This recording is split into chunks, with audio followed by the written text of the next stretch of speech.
అత్యుత్తమ ప్లేస్మెంట్స్ తో ఎంఎన్సీ కంపెనీలలో ఉద్యోగమే లక్ష్యమా? ఇంజనీరింగ్ చదవాలనే మీ పిల్లల కలని కేజీ రెడ్డి కాలేజ్ తో నిజం చేసుకోండి.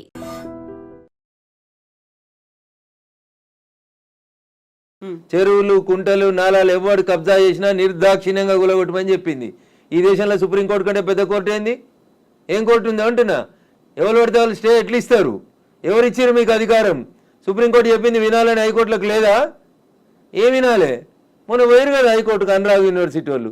ఆయన కాయిదాలు చూసి వారం రోజులు టైం ఇచ్చి తహసీల్దార్ను ఒకవేళ ఎఫ్టీఎల్ ఉంటే తీసేయమని చెప్పిండ్రు.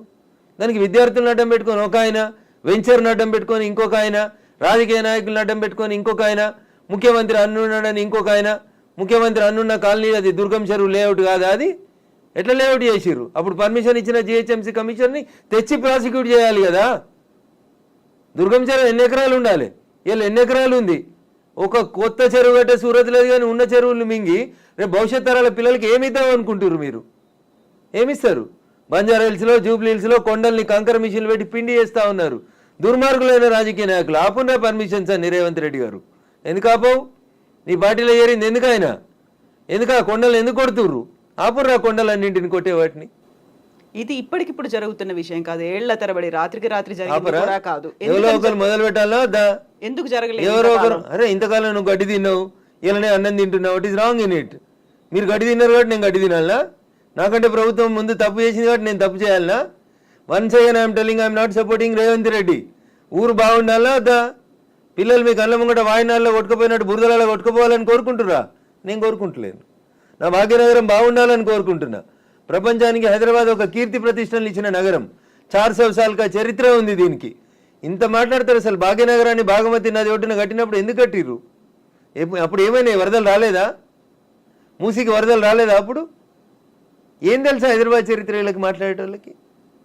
ఈ ముఖ్యమంత్రి వచ్చి మూసీ ప్రక్షాళన అంటాడు, ఆ ముఖ్యమంత్రి వచ్చి కాళేశ్వరం అంటాడు, ఈయన 1,00,000 కోట్లు అంటాడు, ఆయన 1,00,000 కోట్లు అంటాడు. నేను వాళ్ళ కమిషన్ల కోసం మాట్లాడతలేను. నేను మల్లారెడ్డి గారు కడితే గులగొట్టుర్రి, పల్లారాజేశ్వరరెడ్డి గారు కడితే గులగొట్టుర్రి, నాగార్జున గారు గులగొడితే నేను కదా అందరికంటే ముందు మాట్లాడింది. కోర్టు స్టే ఇచ్చిందంటే ఎట్లా ఇస్తుంది కోర్టు అని అడిగిన. బరాబర్ అడుగుతా నేను.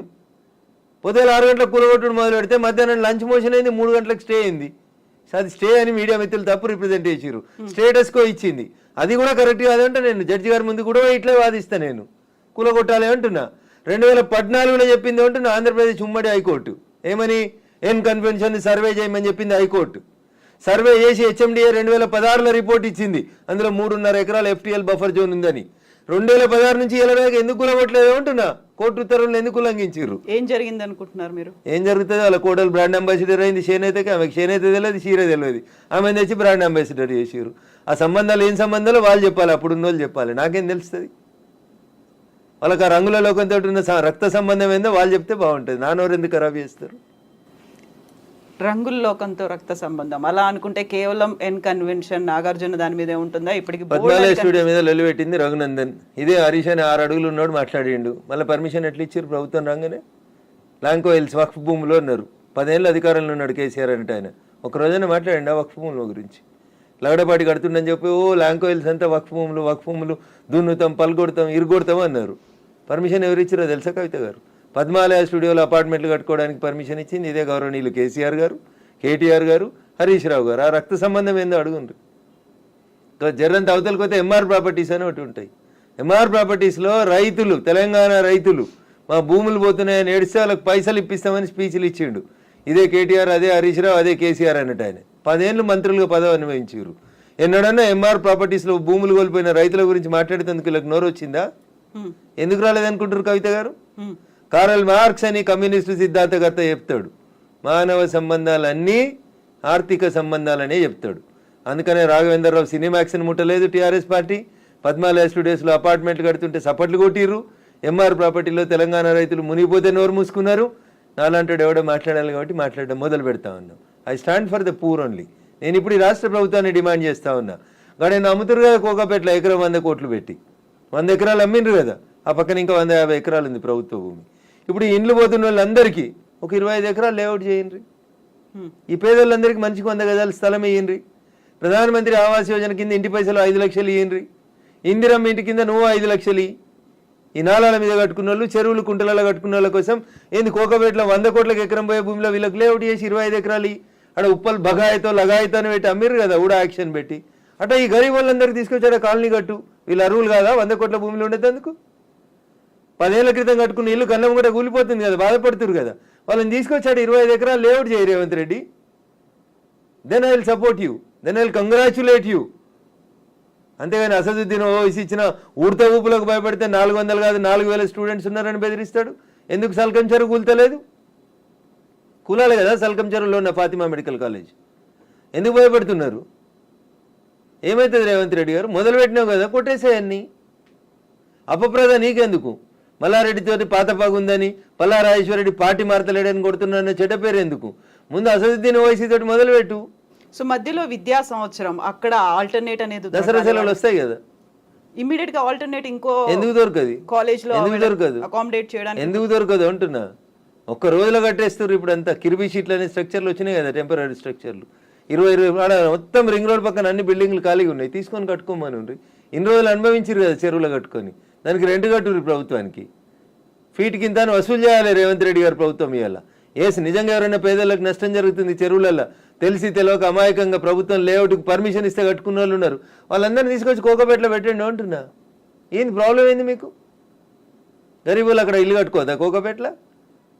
కట్టుకొని 100 గజాలి, 100 కాకపోతే 150 గజాలి, ఇంకా 150 ఎకరాలు ఉంది కదా ఆడ.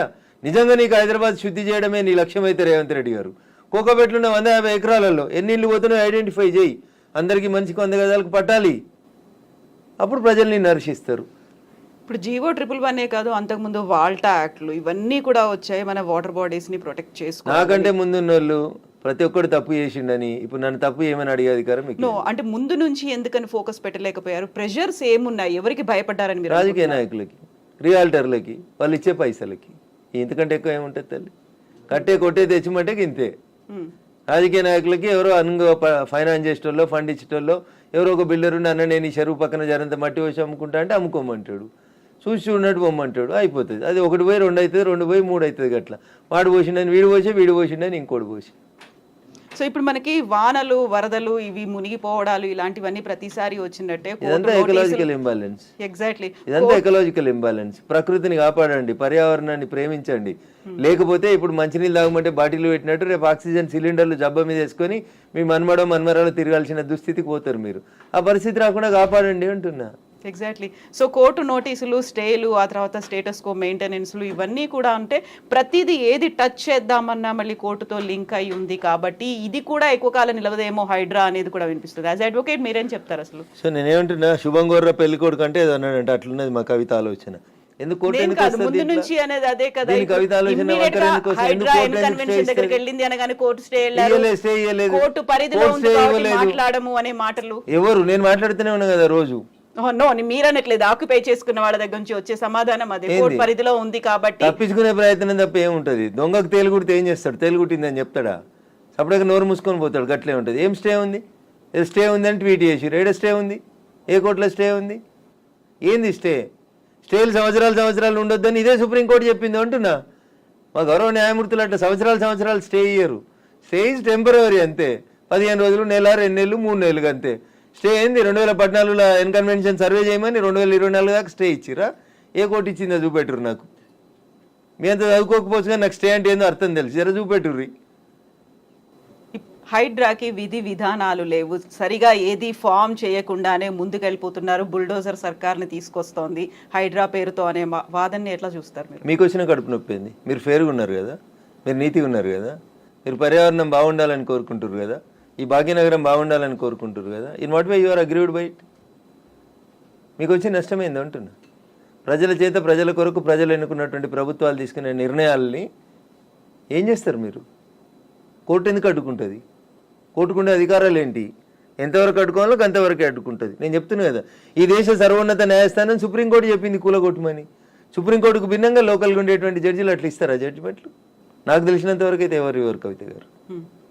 సో ఇప్పుడు హైడ్రాని సడన్ గా తెర మీదకి తీసుకొచ్చింది. 1994 రావడం, ఒక హైడ్రాని తీసుకొని రావడం అనేది భయపెట్టడానికో బెదిరించడానికో, లేకుంటే రుణమాఫీ 6 గ్యారంటీ స్కీములు అడుగుతున్నారు కాబట్టి డైవర్షన్ పాలిటిక్స్ అనే వాళ్ళకి ఏం చెప్తారు మీరు? నేనంటున్నా రుణమాఫీ చేయాల్సిందే, ఇచ్చిన 6 హామీలను అమలు చేయాల్సిందే. రైతులకు చెప్పినటువంటి రుణమాఫీ, యువతకు చెప్పిన డిక్లరేషన్, మహిళలకు ఇచ్చినటువంటి మహిళా డిక్లరేషన్ అన్నీ చేయాల్సిందే. అవి చేసి ఇది వదిలేద్దామా? అవి చేయాల్సిందే, ఇవి చేయాల్సిందే. ఇది చేయమని చెప్పురు, అది చేయమని లొల్లి పెడతాం. మేము లొల్లి పెడుతూనే ఉన్నాం కదా. బీజేపీ ప్రశ్నిస్తున్న బీజేపీ పేరిట, ప్రశ్నిస్తున్న తెలంగాణ పేరిట మేమంతా నడుపుతూనే ఉన్నాం కదా. రైతన్నల రుణమాఫీ కోసం మాట్లాడితే హైడ్రా గురించి మాట్లాడొద్దా? బట్ అది డైవర్షన్ కోసమే చేస్తున్నారు అనే మాట. So I don't have any comment on this particular issue. నేనేమంటున్నా, నేను రుణమాఫీ కాలేదు, రైతులతో చేయించేది రైతులతో చేపిర్రి, హైడ్రాకి దానికి ఏం సంబంధం అంటున్నా. ఎందుకు రాస్తున్నాయి పేపర్లు హైడ్రా గురించి అంత గొప్పగా? వదిలేశారు, ఆయన పని ఆయన చేసుకుంటూ పోతాడు, మీ పని మీరు చేసుకోర్రి. రుణమాఫీ గురించి మీరు రాయమంటే రాస్తారా? రాయరు కదా. రైతులు మాట్లాడితే మన పేపర్లో హెడ్ లైన్స్ రావు కదా. ఏమవుతాయి మనకి? హైడ్రా మా కేటీఆర్ అంటాడు, ఆయన పోయి అమెరికాలో అంటాడు. అది ఫుల్ హాఫ్ పేజీలు వస్తుంది, పెద్ద పేజీలలో వస్తుంటుంది. ఫస్ట్ పేజీలలో 119 ఎమ్మెల్యేలలో ఆయన యువరాజు అయినట్టు ఆయన మాట్లాడితే పైన ఒక బాక్స్ కట్టి రాస్తారు మీరు. ఆయన కట్టిన జన్వాడ ఫామ్ హౌస్ నాది కాదని స్టేట్మెంట్ మారుస్తాడు. ఒక్క మీడియానైనా రాసిందా? రేవంత్ రెడ్డి అన్నట్టు ఆయన అరెస్ట్ చేసిన రోజు ఈ ఫామ్ హౌస్ నాది, ఇగో దాని మీద డ్రోన్ ఎగిరేసినావు, ఇగో క్రైమ్ నెంబర్ ఇంత, నార్సింగ్ పోలీస్ స్టేషన్ అని తీసుకొచ్చి ఒక్కరైనా రాసిరా మా జర్నలిస్ట్ మిత్రులు? ఇవాళ అది నోరా మోరా, ఇది నాది కాదు నా దోస్తుంది అని చెప్తే ఎందుకు రాయారు? ఆ రోజు స్టేట్మెంట్, ఈ రోజు స్టేట్మెంట్ రెండు పక్క పక్కన పెట్టి ఎందుకు చూపాయించారు? ఎలక్ట్రానిక్ మీడియాలో ఎందుకు చూపెట్టారు? ఎందుకు చూపెట్టరు అంటున్నా. ఎవరా దోస్తు? ఎందుకు నీకు లీజుకి ఇచ్చిండు? ఆయనకు నీకున్న వ్యాపార సంబంధాలు ఏంది? అది కదా మీరు బయట పెట్టాల్సింది. మునిపోయిన కంపెనీకి వారసుడు కదా ఆయన, నీకు జాగి ఇచ్చిన ఆయన, లీజ్ ఇచ్చిన ఆయన. 8,000 కేట్లు ఎగ్గొట్టిర్రాళ్ళు ఈ దేశంలో. అది మాట్లాడుకుందాం గట్లా. ఇవి మాట్లాడితే మంచిగా ఉంటాయి కదా. కవిత గారు ఆయన డింగ్ డింగ్ అని ఎగురుకుంటూ పోయి జొన్నవాడ ఫామ్ హౌస్ ఆ రోజు ఎందుకు చేసినావు? డ్రోన్లు ఎగురుతలేవా? తెలంగాణలో డ్రోన్ ఏడా ఎగురుతలేదా? డ్రోన్ ఎగిరేస్తే తప్ప ప్రతి పెళ్లిలో డ్రోన్ ఎగురుతుంది, ప్రతి బరాతులో డ్రోన్ ఎగురుతుంది, ప్రతి శ్రీరామనవమికి డ్రోన్ ఎగురుతుంది, ప్రతి వినాయక చవితికి. ప్రైవేట్ ప్రాపర్టీ మీద ఎగరడం అనేది నీది కాదు కదా ప్రాపర్టీ. నువ్వెందుకు కంప్లైంట్ ఇచ్చినావు? నీకెందుకు కడుపున వచ్చింది? జన్వాడ ఫామ్ హౌస్ నీది కాదు కదా, నీ దోస్తుంది కదా. ఒక ఎంపీ పార్లమెంట్ నడుస్తుంటే ఢిల్లీకి వెళ్ళి హైదరాబాద్కి వస్తే ఎయిర్పోర్ట్కి వెళ్ళి పట్టుకొచ్చి రిమాండ్ చేసిరు కదా నార్సింగ్ పోలీసు వాళ్ళు. అప్పుడు ఎందుకు చేసినావు? నీది కాని ఫామ్ హౌస్లో, నీ దోస్తు ఫామ్ హౌస్లో ఎవరు నీ దోస్తు పేరు చెప్పు, ఆయనకు ఆస్తి ఎక్కడిదో చెప్పు, ఏ కంపెనీ పెట్టి షేర్లు ముంచిరో చెప్పు,